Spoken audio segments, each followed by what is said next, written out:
Hi, in this video I'll be covering how to grow a tree from seed. This will not include subtropical, tropical or fruit-based trees.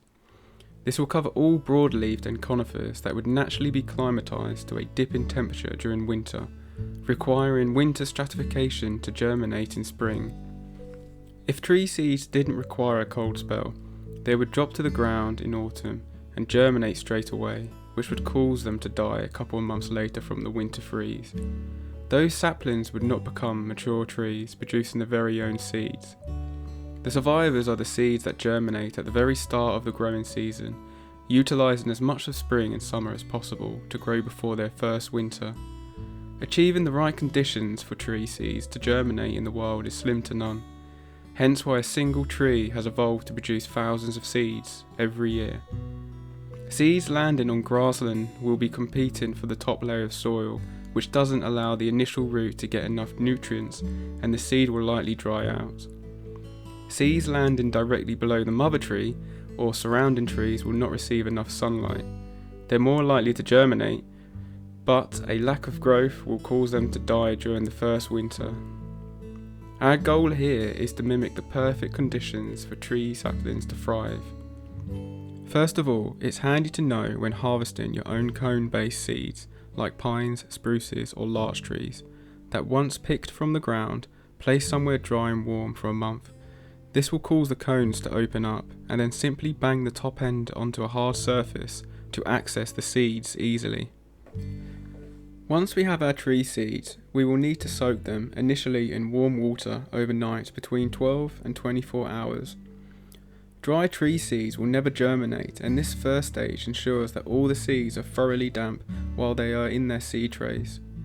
Some lighter seeds will need a helping hand to fully submerge. Next, we need to prepare our soil mix. I'm using multi-purpose compost and perlite. Of course, the compost is required for nutritional values, while the perlite prevents root rot, allowing water to flow through the soil mix much more easily. While filling your seed trays, it's always good practice to use their full capacity. Trees of all ages will grow much more vigorously, with more root space in their containers. Just remember to leave half an inch free for the topsoil of your trays. I've purposely shown some of the more difficult seeds to sow, so that it's no shock that patience is needed with some of the smaller seeds. Ensure you gently spread the seeds out evenly within the tray, then lightly cover the seeds with the same soil mix using that half an inch of space that you left in the seed tray's depth.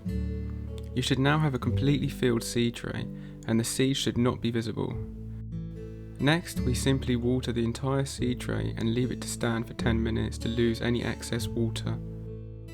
Once we're happy the seeds aren't swimming, we can wrap the trays in plastic resealable bags and write down the date that they were placed in the fridge.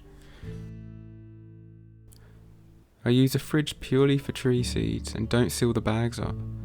If you are making them airtight, you will need to open each bag every couple of weeks to avoid a build-up of fungus. While doing this, it's worth rotating the trays if you've got them on top of each other to ensure all seeds receive the cold temperature. How long you keep them in the fridge is dependent on the species of tree. I would normally base a length scaled with the tree's hardiness level. The lower the hardiness level, the longer I'd keep them in for. You're looking at hardiness level 8 for say 4 weeks, and as we descend through the more hardier levels, I would add another 2 weeks for each drop. It's also worth noting that yes, you could just throw the seeds in a bag with the soil mix, but sowing them properly afterwards is more time consuming and can cause damage to seeds that have already germinated in the fridge. Lastly, don't worry too much about the temperature within the fridge. If it's cold enough for your milk, it's cold enough for the seeds. It's more dependent on the length of time spent cold stratifying. And don't leave any seeds in the fridge past May. They need to grow before their first winter. So, we've finally cold stratified our seeds. But wait, after all that time waiting, something has eaten them. Your seeds and saplings are at their most vulnerable and apparently yummiest stage in their lives. Protect them. One way or another, you can purchase mini glass houses or polytunnels, use netting or some form of netted bag. I can't stress enough how everything with eyes and a mouth will want to eat your saplings. Once your saplings have been growing in the seed trays for 3 to 6 weeks, you'll need to separate them into their very own pots. As I've covered on the Japanese maple tree video, you must be careful not to disturb the younger saplings that wouldn't yet survive the move. Break up the soil slightly and grip the saplings as close to the soil level as possible. This procedure is made easier with perlite in the soil mix. If you haven't got the time, or you've overdone it with the quantity of seeds, you'll still need to move them out of their shallow trays, otherwise they will eventually start dying off. I would suggest moving them onto a much larger container until you can separate them while they're dormant in winter. And remember, in regards to watering, only water once the top layer of soil was dried out. So that about does it. There's no requirement to use large pots just yet until after the first winter. I would suggest pot slipping into a much larger container, which could be done at any point due to no disturbance to the roots. If you're planning to bonsai any of these trees, remember that you need to grow out the trunks in very large pots or ground grow them before anything else can be done. Don't be scared to grow large trees like the 3 different redwoods, just manipulate their growth with a good prune every year. When you should prune is dependent on the species of tree, but most are early spring, just as the new growth starts to form. So I hope you've all enjoyed the video. All the content was taken by myself, as are all my plant videos.